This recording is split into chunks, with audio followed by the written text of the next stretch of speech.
We Were Never Kings. Chapter 2. The Price of the Throne.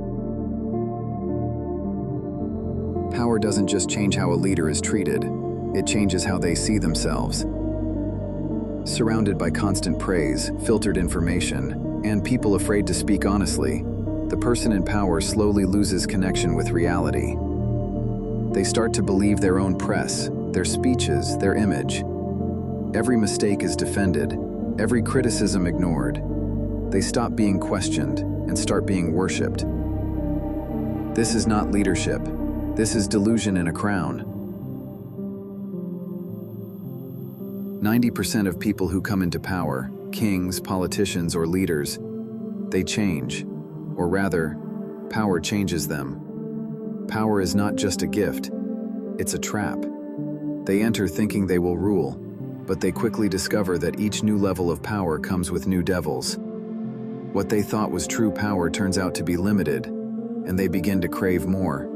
More control, more influence, more reach. Often when a person reaches high office, they find themselves looking down at the people they once served.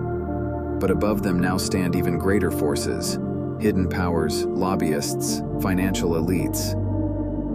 To keep his position, he must obey them. He no longer serves the public, he serves power itself. That's why the leaders who stay in office the longest are the ones who submit. And the ones who resist, the ones who try to use their power for justice, they don't last. They are removed, imprisoned, or killed. Power looks beautiful from a distance, but up close it's either a hollow crown for those who lust after it, or a heavy burden for the rare few who never wanted it but accepted it for the sake of others. There were kings who ruled with justice, and even God gave his prophets moments of great power, but most of them rejected it or used it only when necessary. The price of the throne is unbearably heavy for the righteous. It is an excruciating test. To hold immense power and still remain fair, still remain just. But for the corrupt, it becomes a punishment. No matter how much they gain, they are never satisfied. Their hunger becomes their torment. Because in the end, no matter how powerful a man becomes, he still loses. Alexander lost. Caesar lost. Genghis Khan lost. Pharaoh lost. The power they died for, the wealth, the crowns, the empires, it never lasted. Those who came after them fought over their spoils like vultures over a carcass. Prophet Muhammad, peace be upon him, lived as a normal person among his people, not a king. Prophet Solomon was one of the few who was gifted power in its fullest form, and even he was tested, even his throne was shaken. After him, that kingdom disappeared. And what does this tell us? That only God, the creator of the worlds, can handle absolute power. And yet even he never spoke to us in the language of domination. His message was love, mercy, and warning, not tyranny. He warned us like a parent warns their child. Do not spread corruption. Do not commit injustice. Do not kill. And still we disobeyed. The suffering we face today, wars, oppression, poverty, these are the consequences of human choices, our own or those of our ancestors and leaders. God gave us free will and a chance to reflect. But someone else took that moment. Someone who refused to bow, who believed he was superior. Satan.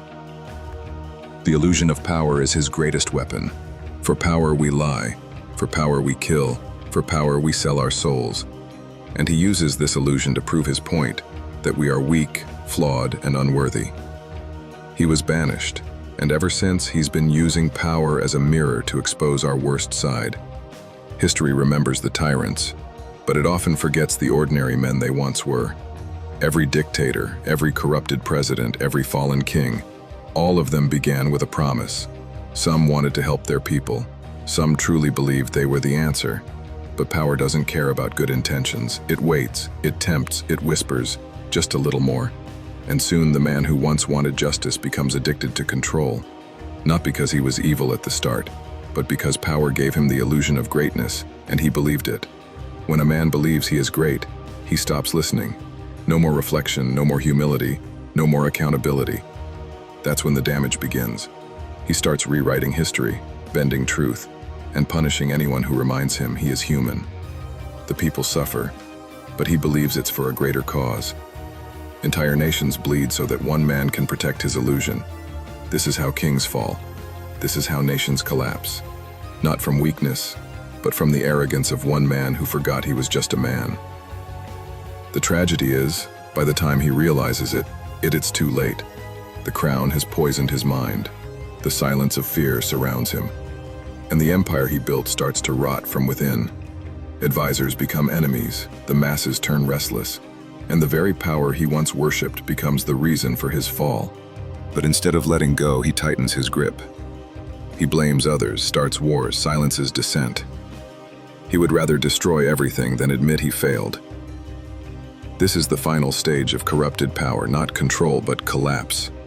So in the end, power doesn't reveal who a man is. It reveals who he serves, whether it's the people, the ego, or something far darker. And history keeps repeating itself, not because we forget, but because we refuse to accept the truth that power in human hands is never safe. We were never the kings. We were just men pretending to wear the crown.